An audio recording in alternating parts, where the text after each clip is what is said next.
Reciban cordiales saludos, bienvenido a esta experiencia académica que estamos desarrollando en esta asignatura Recreación de la Universidad Nacional Experimental de Yaracuy y del espacio académico Ciencias del Deporte. Continuamos con nuestro desarrollo del contenido Historia del Ocio, donde en este momento nos vamos a dedicar a trabajar en el área de la Edad Media y el Renacimiento.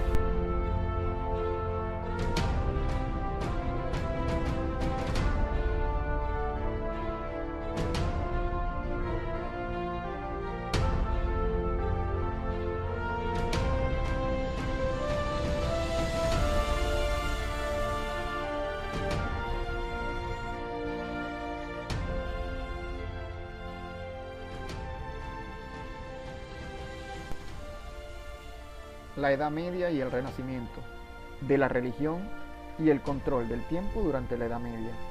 Con el cristianismo, el hombre entiende el transcurrir del tiempo como algo sometido al dictado omnipotente de Dios.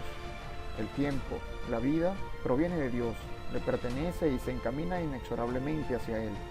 Al fin y al cabo, la existencia terrenal no es más que un recorrido fugaz hacia la eternidad, el único tiempo verdaderamente importante.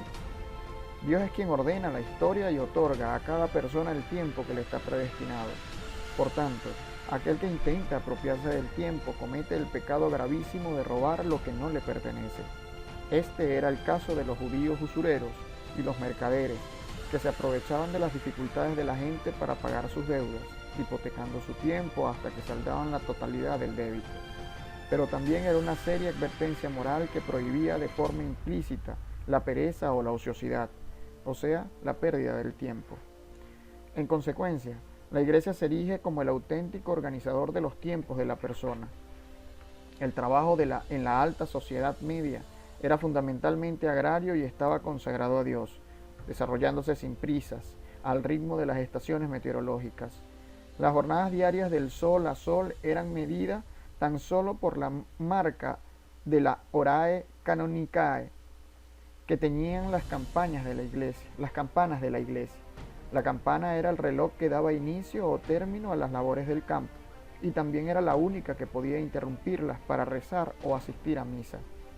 En cuanto al tiempo libre como tal, estuvo determinado por las numerosas festividades religiosas que jalonaban el año litúrgico.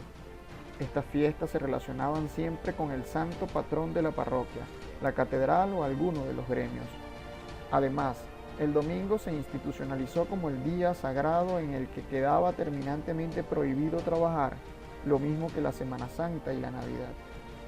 Lo cierto es que aquel calendario anual se pobló hasta de 85 días festivos por causa de la religión, lo que podía parecer una enorme contradicción respecto de lo que comentábamos anteriormente sobre el pecado de perder el tiempo.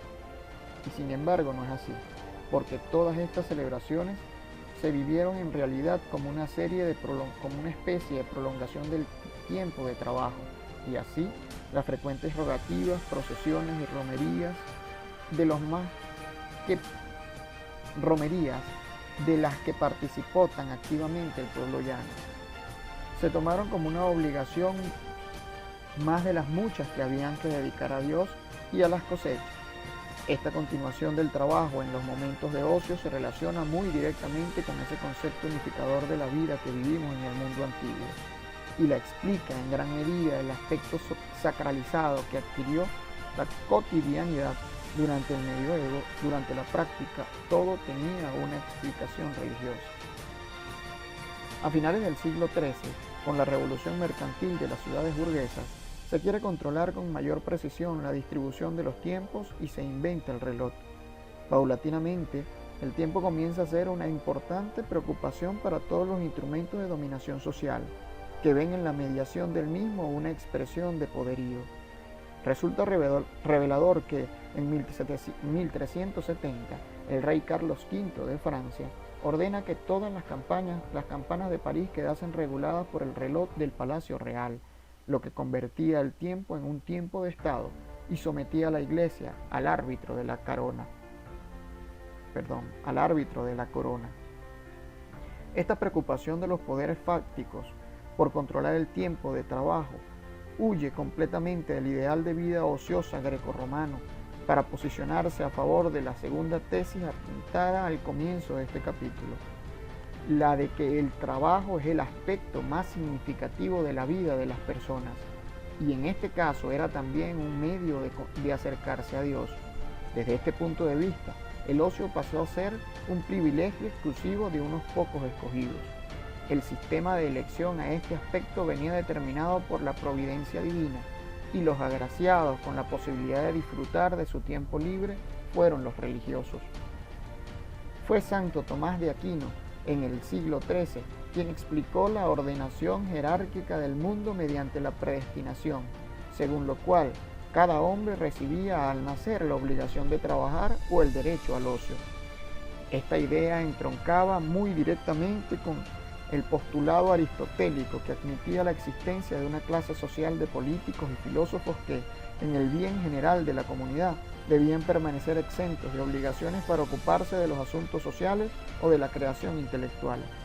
Santo Tomás sustituyó a esos beneficios griegos por los religiosos de la Edad Media y les encomendó el encargo de velar por la espiritualidad del mundo. El modelo de ocio religioso fue entonces la contemplación mística de Dios, tal como la describió San Agustín, que imaginó la Jerusalén celeste, la ciudad de Dios, como un lugar inactivo, armónico y dedicado por completo a la oración. Este concepto de ocio sublime era el único capaz de elevar al hombre por encima de su condición de mortal, y esa característica era la que oponía por entero a la simple sociedad de los siervos de la gleba. El tiempo libre como momento de descanso y distracción era posible más o menos para todo el mundo, especialmente por la nobleza poseedora de resortes económicos del poder. Pero el ocio como ideal de vida contemplativa, consagrado totalmente a Dios, solo se produjo en los monasterios. La regla de San Benito, ora et labora, que presidió el estilo de vida de la mayoría de las comunidades monásticas de Europa, trató de definir esa íntima compenetración entre la vida activa y la contemplativa, el trabajo y la ascesis, o renuncia estoica hacia las cosas, eran forma de preparar el cuerpo para ese sabio estado de equilibrio que posibilitaba la oración. Así que de alguna forma, el tiempo de las tareas trataba de crear las condiciones necesarias para ese ideal de ocio. Por otra parte, tampoco el trabajo monacal fue excesivamente arduo, y en muchas ocasiones se circunscribió únicamente al espacio de la biblioteca.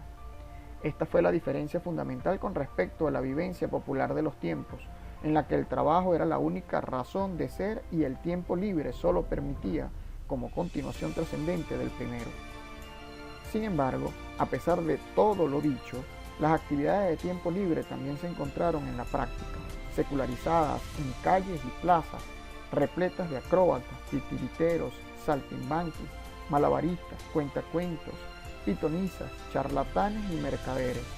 Por si fuera poco, en contraposición al espíritu ascético de los monasterios y del tiempo litúrgico de la Cuaresma surgió, proveniente de festividades paganas del mundo clásico, la celebración del carnaval, donde el clero toleraba la risa, la diversión, la mascarada, la sátira, la gula y la licencia sexual, entre otros muchos libertinajes.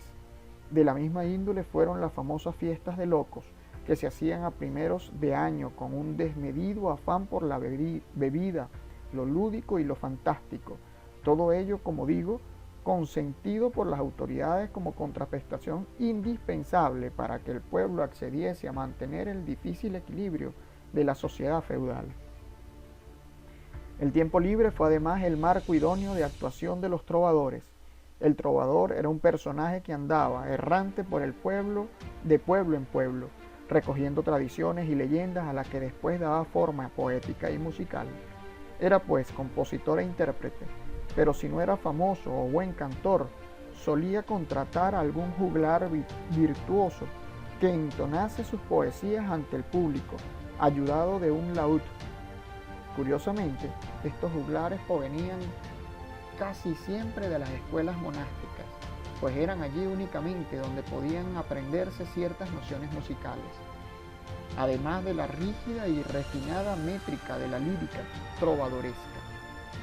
La temática de estas composiciones eran los cantares de gesta, los romances sobre la reconquista, las historias de caballería y la lírica amorosa.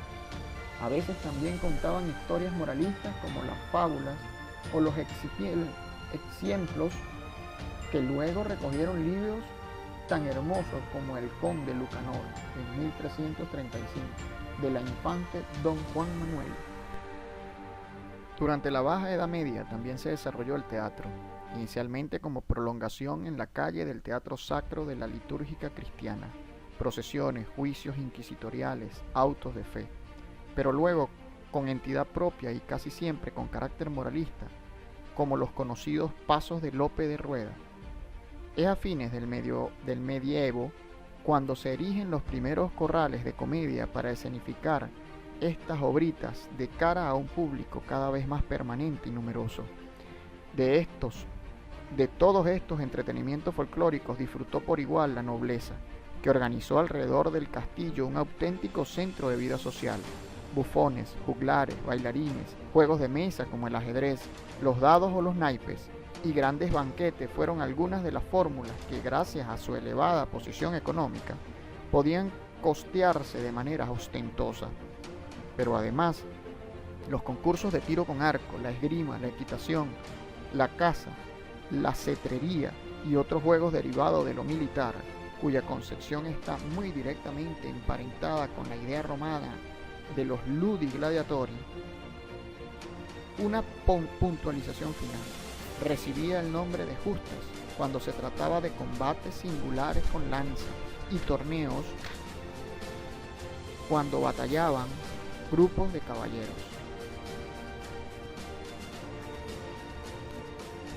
El humanismo renacentista y la contrarreforma. El desarrollo cultural del Renacimiento fue parejo al imparable ascenso de una burguesía urbana en franca expansión, que luchaba por liberarse política, económica e intelectualmente de las coacciones del viejo sistema feudal.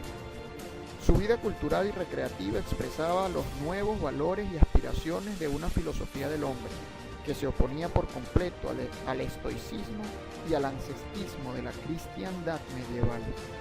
Así, desde fines del siglo XIV, con el surgimiento del humanismo florentino, el ocio se constituyó como un valor en alza, democratizado a casi todas las clases sociales. El castillo dejó de ser un refugio de la nobleza, y ésta se vino a las ciudades a convivir con sus habitantes y a compartir sus mismos centros de interés. El estilo de vida caballeresco de los franceses, alemanes e ingleses sonaba poco a señorío y mucho a rústico, bárbaro o salvaje, lo cual evidentemente era un signo de inferioridad. El cortesano renacentista no quería parecer incivilizado, por consiguiente fue asimilando los modos de comportamiento urbano y empezó a preocuparse por sus habilidades sociales. Esta necesidad de convivencia provocó que la educación de la nobleza dejara de ocuparse únicamente de la formación militar para detenerse un poco más en las virtudes intelectuales y el arte de vivir. El estadista no solo debía ser un valiente soldado, un competente administrador y un astuto político, sino también una persona culta e ilustrada que fuese capaz de mantener conversaciones eruditas sobre ciencias o filosofía y hallara la mejor complementariedad posible entre las armas y las letras. El concepto italiano de nobilità deja de referirse solo al linaje para identificarse más bien a las dotes morales e intelectuales de que debía hacer gala el hombre moderno, si quería distinguirse entre sus congéneres. No había otra nobleza que la del mérito personal, y el orden jerarquizado de las clases sociales en cierto modo se niveló. La excelencia y el donaire no eran privilegio exclusivo de la nobleza, sino de cualquier persona, de forma que empezó a verse con buenos ojos la presencia de los no nobles en la corte. La moderna democratización de la vida entró pronto a formar parte del nuevo modelo de civilización que quería imponerse en la Europa del Renacimiento. La mejor descripción de este nuevo orden social la ofreció el humanista inglés Tomás Moro en su Utopía, donde se abordaba el problema de las distribuciones de los tiempos precisamente como uno de los síntomas más representativos de la democracia. En la ínsula de Utopía, todos los hombres trabajaban, pero solo durante 6 horas diarias, 3 horas antes del mediodía y otras 3 horas por la tarde, después de una sobremesa de 2 horas. Incluso los políticos, los religiosos, los letrados y los sifograntes, ancianos sabios, trabajaban con el fin de dar ejemplo al resto de la población. En cuanto al tiempo libre, cada cual disfrutaba de la autonomía suficiente como para decidir por sí mismo lo que prefería hacer. Pero aunque la moral predominante en Utopía era la epicureísta, sus habitantes no se entregaban durante los ratos de ocio a la gandulería, el derroche o la decadencia, sino todo lo contrario. El cultivo de las humanidades, la música, la tertulia o los paseos contemplativos por el jardín eran sus aficiones preferidas. El hedonismo no perseguía entonces un placer egoísta y efímero, sino la práctica de la virtud y la felicidad común a través del aprovechamiento de los tiempos dones legados por la naturaleza. Este ideal de ocio formativo, que se relaciona muy estrechamente con el de la escolea ateniense, fue en efecto el que se practicó en el ambiente culto y elitista de la Florencia del Quattrocento. La sensibilidad hacia la belleza y el descubrimiento del mundo clásico provocaron la fecundidad inusitada en el campo de las artes, la literatura y la filosofía. El goce de la contemplación estética se produjo en una espléndida labor de mecenazgo cultural, que abarcó desde la Academia Neoplatónica del Marsilio Ficino hasta los paseos por las calles de los gremios para ver el espectáculo de los artesanos en su trabajo, pasando también por el coleccionismo de antigüedades y las excursiones arqueológicas que buscaban de vestigios grecorromanos.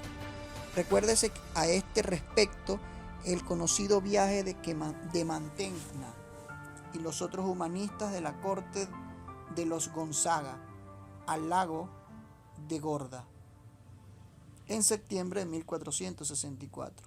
Durante esta excursión, a la vez lúdica y científica, usaron el latín en sus conversaciones, se coronaron las flores con los antiguos, recitaron poemas y copiaron varias inscripciones arqueológicas romanas. He aquí el origen del turismo y del alpinismo, pues este afán de contemplación de la naturaleza llevó al mismísimo Petrarca a escalar el Mont Ventoux, acerca de la Avignon, en medio de una sublime emoción. Abro comillas. Escalar un monte sin un designio práctico determinado era algo inaudito para las gentes que le rodeaban. No podía, pues, esperar que les acompañasen amigos o conocidos.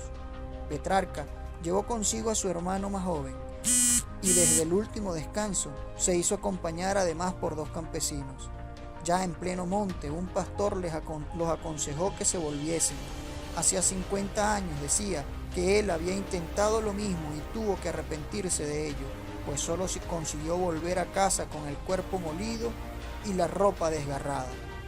No obstante, ellos continuaron la ascensión con indecibles fatigas hasta que vieron flotar las nubes a sus pies, hasta alcanzar la cumbre. Inútil sería guardar una descripción del panorama que desde allí contemplan, y no porque el poeta sea insensible, sino justamente por todo lo contrario, porque queda anodado ante lo grandioso de aquella visión. Por su alma atónita pasan, en raudas imágenes, los recuerdos de su vida pasada, con todas sus torpezas. Recuerda que hace 10 años salió joven de Bolonia, y vuelve la mirada nostálgica en dirección a Italia. Abre un librito que entonces llevaba siempre consigo, las Confesiones de San Agustín, y sus ojos tropiezan con el siguiente pasaje de la parte 10. Y van Y van allá los hombres y admiran las altas montañas y las vastas ondas marinas y el curso rugiente de los ríos y el océano y el camino de los astros, y en esta contemplación se olvidan de sí mismos. Su hermano, a quien lee en voz alta estas palabras, no puede comprender por qué, después de leerla, cierra el libro y permanece en silencio. Cierro comillas. En este contexto en el que podemos comprender determinadas muestras de sensibilidad dignas de la mayor admiración que fueron protagonizadas por algunos de los más renombrados gobernantes de la época. Lorenzo el Magnífico, por ejemplo, profundizó en las raíces de la filosofía platónica participando activamente en las reuniones de sabios congregadas en torno a Macilio Ficino. El Papa León X recibía diariamente a músicos profanos y a poetas latinos en su palacio de Roma, y nuestro emperador Carlos I se agachó a recoger un pincel que se le había caído a Tiziano mientras trabajaba. Es a través de estos gestos de afecto hacia la cultura como los príncipes se aficionaron en sus ratos libres a escribir literatura, a dibujar y a pintar destrezas que pasaron pronto a formar parte integrante de su educación.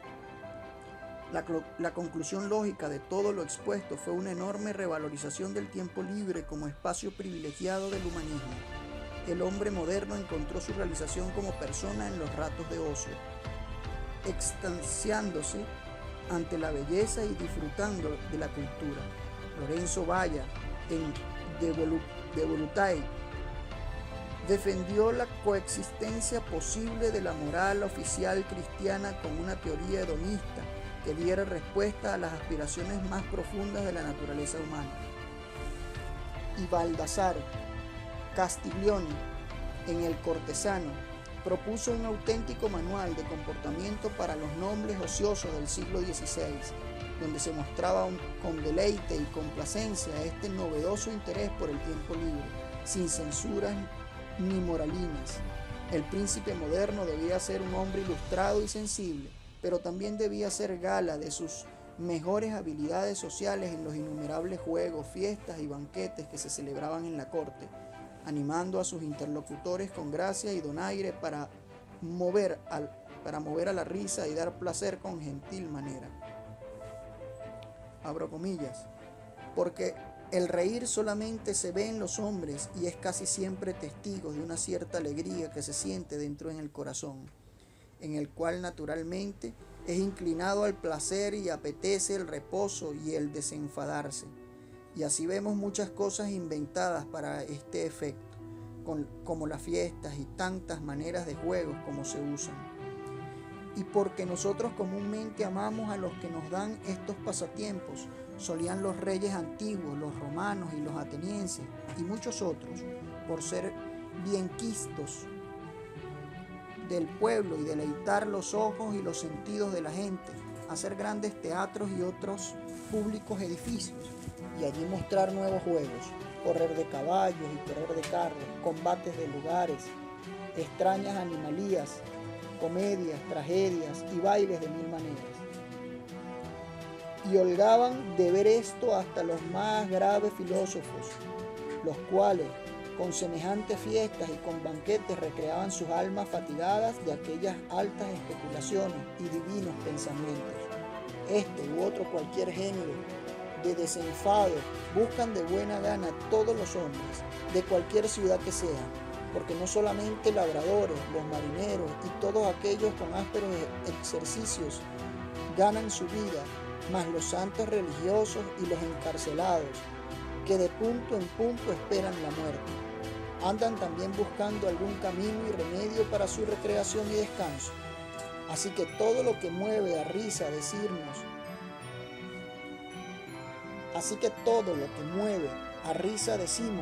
que alegra y da placer, y hace que aquel rato el hombre se olvide de enojosas pesadumbres que tienen nuestra vida lo más del tiempo ocupado. Por eso todos, como veis, huelgan con el reír, y es mucho el loar el que les mueve en los otros a buena sazón y por buen arte. Cerramos comillas. El tono de la cita se aleja definitivamente del viejo ascetismo medieval, pronunciando en cambio una airada defensa del epicureísmo al más puro estilo grecorromano. La socorrida referencia a la antigüedad clásica es además un argumento de autoridad lo suficientemente fuerte como para legitimar ese empleo gozoso del tiempo libre. El arte de vivir que pregonizó la filosofía del humanismo concedió una importancia primordial en las pasiones y en los sentidos, aspectos que estuvieron siempre presentes en el pensamiento filosófico y en la práctica social de la época. Pues bien, esa valoración tan positiva del hedonismo había llegado a sus cotas más elevadas poco antes de la publicación del libro de Castiglione, en obras tan subjetivas como el Elogio de la locura de Erasmo Rotterdam, donde se hacía una verdadera apología de la estulticia como actitud desenfadada y fuente de placer en la vida. Abro comillas. Hay hombres, principalmente ancianos, más amantes de la bebida que mujeriegos, y que cifran su mayor placer en las reuniones de bebedores. Si puede haber un convite espléndido en que la mujer no esté presente, lo juzgarán otros mejor que yo. Pero lo que sí parece evidente es que sin la sazón de la necesidad, ninguno en obstáculo puede resultar agradable. Tanto es así que a falta de un comensal que con necedad real o simulada mueva a risa, se hace asistir a algún bufón retribuido, o se procura la compañía de un parásito ridículo que, con sus jovialidades, es decir, con sus necias palabras, quiebre el silencio y la tristeza del gentío. ¿Para qué serviría, en efecto, atiborrarse el vientre de tantos dulces, de tantas exquisiteces, de tantas golosinas, si al mismo tiempo los ojos, los oídos y el ánimo, todo no se complaciesen entre risas, diversiones y bromas? Hay además aquellas ceremonias de los convites, como designar por sorteo un rey del banquete, jugar a los dados, invitaciones mutuas a la bebida, competir en diversas rondas, cantar intercambiando hojas de mirto, bailar, hacer pantomimas. Todo eso no ha sido inventado por los 7 sabios de Grecia, sino por mí, la locura, para el bienestar del género humano. En realidad, la naturaleza de todos estos pasatiempos es tal que cuando mayor necedad comportan, tanto mayor beneficio suponen para la vida de los mortales, pues si ésta resulta ser triste, parece que ni siquiera merece el nombre de vida, y en cambio transcurre inevitablemente triste. Si uno no se ocupa de borrar el tedio que le es connatural mediante esta clase de diversiones. Cerramos comillas. La sociedad como fin, descrita de forma explícita en este discurso, desembocó rápidamente en una grave crisis moral que atravesó Italia a principios del siglo XVI y que destapó algunos excesos difíciles de tolerar. El saco de Roma por parte del emperador Carlos en 1527 y la caída de las grandes figuras del humanismo dieron el traste con esta filosofía de vida, que sería duramente reprobada por la Reforma protestante y por la contrarreforma salida del Concilio de Trento. Una nueva ética puritana basada en la pureza de la conducta consideró el trabajo como la más recta de las virtudes y la diversión como un vicio indeseable. El protestantismo y el calvinismo condenaron las fiestas populares, la música profana, el teatro, los espectáculos y la belleza artística, todo lo cual sería drásticamente eliminado de las iglesias. Esta mentalidad austera y mecanicista de los pueblos anglosajones se impuso en toda Europa como reacción al desenfrenado hedonismo del Renacimiento, derrocando en gran medida el estilo de vida ocioso típico de los mediterráneos.